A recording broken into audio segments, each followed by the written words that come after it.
D'accord. Ok, bah du coup c'est tout Pour ce quiz. pour ce quiz-là. Donc on avait beaucoup de questions très ouvertes en fait, Ouais, sans, ouais. sans réponse. Nous, on aurait quand même des questions pour vous aussi sur ce que vous faites en tant que, bah, je pense qu'on peut dire en tant que chercheur, en tant que professeur. Ce que vous faites dans une journée en ce moment là, ça serait quoi une journée type pour vous Plutôt peut-être une semaine type en fait. Ouais, ouais, plutôt. Ouais, une journée type, je sais pas quoi vous dire. Le métier de chercheur, c'est quelque chose qui est complètement, il y a rien de prédictible. C'est-à-dire qu'en gros, des fois, les journées sont pourries parce que j'ai l'impression d'avoir rien fait.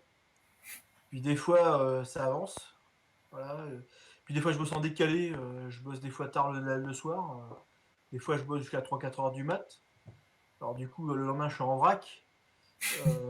Non, mais c'est vraiment bizarre comme rythme de vie. Puis alors surtout, quand c'est un métier où on est énormément connecté. On souffre.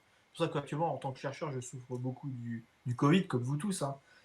Parce que si oui, ça impacte, non seulement ça vous impacte en tant qu'étudiant, je veux dire, c'est terrible pour vous, hein, j'en ai bien conscience.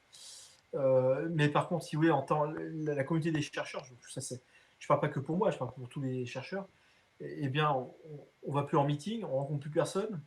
Les séances sur Zoom et compagnie, ça va un temps. Ce qui est intéressant dans les discussions, les rencontres, c'est qu'on discute de manière informelle et des choses germent. Et là, ça nous manque énormément, ces connexions. Donc actuellement, si vous voulez, cette période de Covid, elle n'est pas vraiment représentative de ce que c'est actuellement. Alors pour une journée type, c'est quoi? J'encadre des étudiants, j'ai des thésards, j'ai des postdocs, donc j'encadre des thèses sur des structures internes d'exoplanètes, j'encadre des thèses sur la formation planétaire.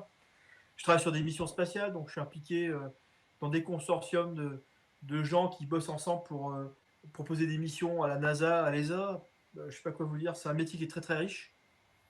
Mais du coup, quand vous dites que vous encadrez donc des stages, des thésards, On appelle ça des esclaves. des- non mais en fait, enfin moi je me rends pas bien compte, mais j'ai l'impression que ça c'est Parce que qu'il y a beaucoup d'investissements ouais dedans. que que vous, enfin j'ai l'impression que ça prend beaucoup de temps de votre journée. Ça, comment est-ce que vous gérez votre temps pour avoir quand même le temps de travailler sur vos recherches, sur vos travaux perso, sur vos projets? Ouais, alors la secret, vous savez ce que c'est le secret dans tout ça, c'est de travailler avec des gens qui sont brillants. C'est pas une blague. Si vous travaillez avec des gens qui ont pas le feu sacré, qui sont pas autonomes et puis qui sont pas, ça marche pas. Enfin, je veux dire, il faut avoir l'esprit de chercheur. Enfin, je sais pas comment vous dire. Si vous êtes bien entouré, ça peut le faire parce que vous êtes pas tout seul. Mais c'est vrai que il faut plusieurs paramètres. C'est sûr que c'est très compliqué. Bon, je travaille avec des gens enfin, qui sont tous experts dans leur domaine, donc on a une certaine complémentarité. Je vais pas recréer la roue. Non, c'est vrai que vous me posez une question qui est emmerdante, parce que je ne sais pas comment vous répondre par rapport à ça. Qu'est-ce que je fais de mes journées? C'est compliqué. Ouais, parce qu'en fait, nous on pose la question parce que nous On se projette. ouais, on se projette un peu, on se demande comment ça se passe, comment ça peut se passer en labo, Mhm. voilà, pour les gens qui pourraient se poser la Oui, question, oui, c'est ça. comment vous, en fait, c'était un peu, voilà, pour savoir comment ça se passe, la répartition, gérer les projets, les meetings, etc., et puis aussi gérer les thésards. Ouais, alors donc déjà, enfin, moi la recherche c'est un truc que j'ai fait, c'est pour pas faire d'administration. Et manque de bol pour moi et pour plein d'autres, les charges administratives augmentent de plus en plus. Et ça, c'est une maladie française de rajouter des couches d'administration. Et ça, je le subis. Si on prend un fromage, on fait une pie chart avec les différents duties. Alors déjà, l'enseignement. L'enseignement, c'est 192 heures par an pour un enseignant-chercheur. Imaginons qu'on peut avoir des décharges d'enseignement, etc. Et ça m'est arrivé. Mais comment 192 heures, c'est censé représenter 50% de mon temps. Entre la préparation des cours, les cours, etc. Mais si je faisais ça, je peux pas faire de recherche. Je peux pas faire de recherche. La recherche, c'est un peu comme pour moi, si vous voulez, c'est un sport de compétition, c'est un sport de haut niveau. Et si vous relâchez un moment la pression par rapport à ça, vous allez perdre, vous vous enfoncez, parce qu'il y a des gens qui vont travailler sur la même chose que vous, qui vont vous doubler, etc. Donc c'est un truc de tension permanente. Donc faire de la recherche, c'est pas un truc qu'on peut faire toute sa vie, même à la limite, c'est ce que je dirais. c'est tellement compétitif qu'à un moment, on est fatigué. Donc vraiment, vraiment, il faut comparer ça par une discipline de sport de haut niveau ou un joueur d'échecs de haut niveau. Enfin, voilà où je situerais la discipline. C'est très compétitif, il faut être carnassier, faut pas se laisser bouffer. Moi, si je voulais caractériser mon métier, moi je dirais que je suis un VRP. Je suis pas VRP, mais un chef d'entreprise. Mhm. Donc je fais de la production scientifique, c'est-à-dire que je fais je développe des concepts, je fais des trouvailles, etc. Cette production scientifique, j'en fais de la publication, parce que sans publication, c'est ce qui permet de montrer à la communauté ce que j'ai fait, ce que j'ai apporté. Ces publications sont très importantes parce que c'est comme ça qu'on évalue les gens dans le milieu scientifique, quel que soit le domaine. Et après, il faut faire de la pub pour sa recherche. C'est ça. Il faut aller dans les meetings, il faut faire de la pub, il faut faire de la réclame, il faut montrer ce qu'on a fait, etc. Et le dernier truc, il faut chercher du pognon. Si vous n'avez pas de fric, vous ne pouvez pas payer les gens. Donc vous voyez, c'est un métier qui est très divers. Et à côté de ça, il y a l'enseignement aussi, évidemment. Et du coup, vous, en dehors de la situation sanitaire, ça vous plaît comment là, ce que vous faites en recherche en ce moment? Moi, je suis passionné par ce que je fais, donc ça me plaît bien, il n'y a aucun souci.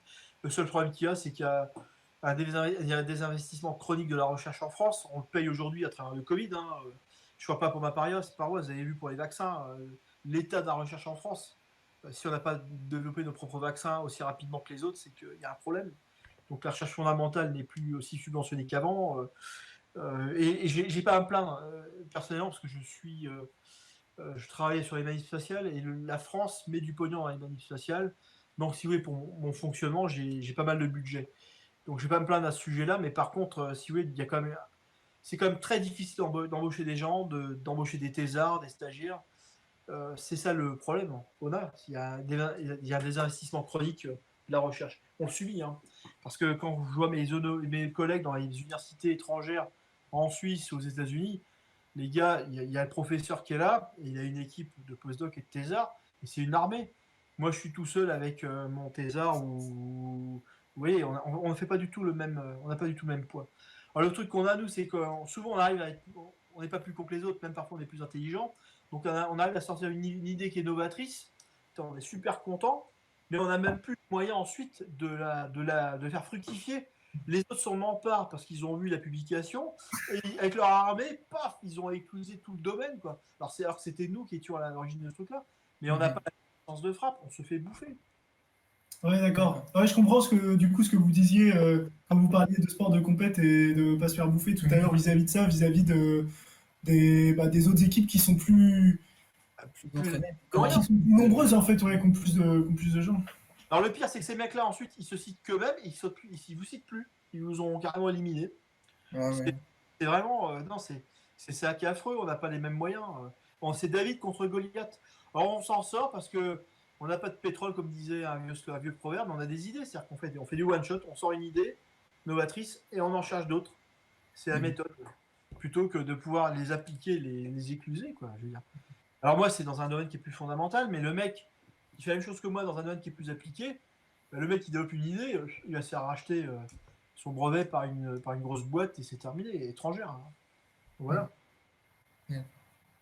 Peut-être une dernière question avant de conclure cette soirée. Donc, si jamais il y a des personnes, notamment qui nous écoutent et qui voudraient travailler comme vous dans le domaine de l'astrophysique, est-ce qu'il y aurait une formation, est-ce qu'il y aurait un parcours que vous conseillerez? Je ne sais pas si à partir peut-être du lycée ou bien suite à un concours aux grandes écoles, est-ce qu'il y a un parcours que vous qualifierez de typique? Alors, le parcours typique, c'est évidemment un parcours scientifique. Faut pas se leurrer, il faut aimer les maths, il faut aimer la physique, il faut aimer la chimie. C'est très diversifié. Le profil des astronomes est très diversifié en France. Il y a des astronomes qui sont plus théoriciens, des astronomes qui sont plus très instrumentalistes.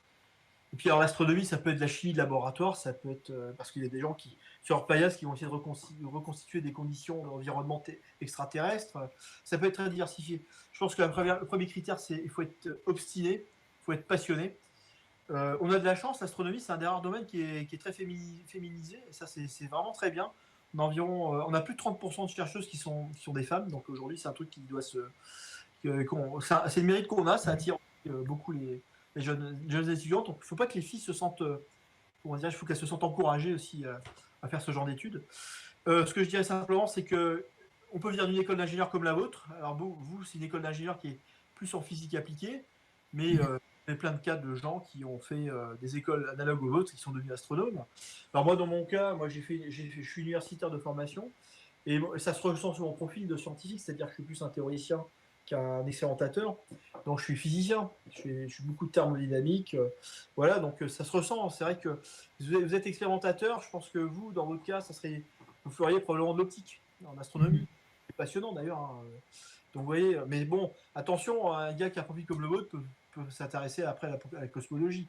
Donc il y a vraiment, c'est une question de goût et de couleur. Si vous avez fait votre école, c'est parce que vous aimiez ce que vous faites, probablement. Donc si vous voulez faire de l'astronomie, ce sera par rapport à l'instrumentation, probablement. Mais je connais des cas d'astronomes qui sont passés par votre école, par exemple. Surtout, n'écoutez pas les enseignants qui vous disent que l'astronomie, ça ne sert à rien et ça mène à rien. C'est faux. On s'en souviendra. Non, mais j'ai subi ça quand j'étais étudiant. Ah oui. Mais bien sûr, c'est incroyable le nombre d'applications qu'on peut avoir avec ça. D'ailleurs, on ne connaît pas de gens au chômage qui sont passés par nos filières. C'est impensable. Ok. On en prend bonne note. Bah, merci beaucoup pour vos réponses et merci pour votre présentation. Oui. Alors, avec plaisir. Alors, dernière chose, si vous cherchez des stages, contactez-moi. Donc, des jeunes gens qui sont en école, en quatrième, en l'équivalent du master, etc. Il faut me contacter. Je peux aussi ventiler autour de moi, etc. Si vous cherchez des stages dans la recherche scientifique, il n'y a pas de problème. Ok, bah ça, je sais qu'il y aura des gens qui vont être intéressés, en tout cas en photonique.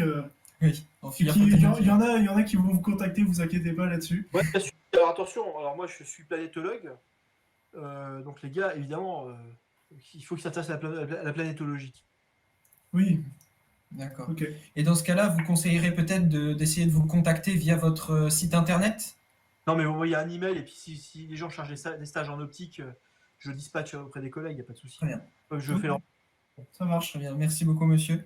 Bah donc, merci pour votre présentation. Merci de nous avoir consacré votre temps, sachant que il doit être relativement précieux aujourd'hui. Non, mais il n'y a aucun souci, avec plaisir. Et puis donc, non, mais ce qu'il faut surtout, c'est que tous les gens que je connais qui sont passés par l'astronomie, personne n'a regretté. Je veux dire, c'est un peu comme quand on a appris un instrument de musique dans sa vie, on ne peut pas regretter d'avoir appris un instrument de musique. Je veux dire, c'est que l'astrophysique, c'est high-tech. Que ce soit le développement instrumental, les missions spatiales et la science qu'on fait, c'est de la haute technologie, c'est de la très haute volée. Donc les méthodes, les moyens que l'on utilise, c'est les gens qu'on forme pour ça, ils n'ont aucun problème pour se caser dans l'industrie, etc. C'est vraiment une formation d'excellence. Si vous cherchez l'excellence, allez dans nos domaines. Il n'y a aucun souci. D'accord. Ok. Voilà.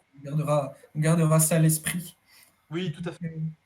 Eh bien, écoutez, bon courage à tous. Merci. Merci à vous tous de nous avoir suivis pour cet événement. Désolé pour les petits cafouillages en début de live et puis les petits accros qu'il y aura eu. Bon, voilà, on n'a pas voulu reporter notre soirée, on a voulu la garder parce qu'on pensait que c'était un bon moment pour échanger. Donc voilà, excusez-nous pour les petits soucis techniques. Donc on remercie encore une fois tous ceux qui ont rendu ce projet possible. Donc d'abord l'ENSAT, l'Agnon Trégor Communauté et puis aussi le Crous qui nous ont financé, mais aussi tous ceux qui ont communiqué sur nous, donc le lycée Le Dantec, le lycée Saint-Joseph, la mairie de l'Agnon, les centres sociaux, le Trégor, le Télégramme, Ouest France, le Planétarium et puis les commerces de proximité où on a pu afficher la communication sur notre événement. Donc merci à tous d'être venus. Et aussi à ceux qui ont partagé bien sûr. Notre lien, nos et puis à Olivier Mouzis, encore une fois. Donc merci à vous d'être venus. On est vraiment content que pour tous ceux qui sont restés jusqu'au bout, que ça vous ait plu, malgré les problèmes techniques.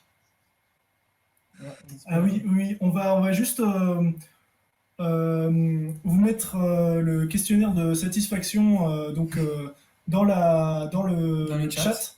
Et puis pour éventuellement de futures soirées, notamment l'année prochaine. Ouais, pour pouvoir avoir vos retours, un peu nous dire ce qui vous a plu, ce qui vous a pas plu. Surtout que c'est un format d'événement qui peut un peu pallier au manque d'activités qu'on pourrait trouver aujourd'hui en temps de confinement. Donc voilà, donc vos retours sont intéressants sur le thème. Nous espérons que vous aurez pris un petit peu goût à l'astrophysique si vous ne le connaissez pas beaucoup. Et puis aussi, vous auriez pu trouver, si vous connaissez beaucoup dans ce domaine, vous auriez pu trouver des informations intéressantes. Merci à vous. Donc, on met le lien dans le chat. Et puis, donc, on le met, dès que possible. Et puis, donc, on vous dit à une prochaine fois. Ouais, on l'espère. Portez-vous bien, faites attention à vous. Et puis encore merci de nous avoir consacré votre temps. Puis, en particulier à vous, Monsieur Moses. Au revoir. Bonne soirée. Au revoir.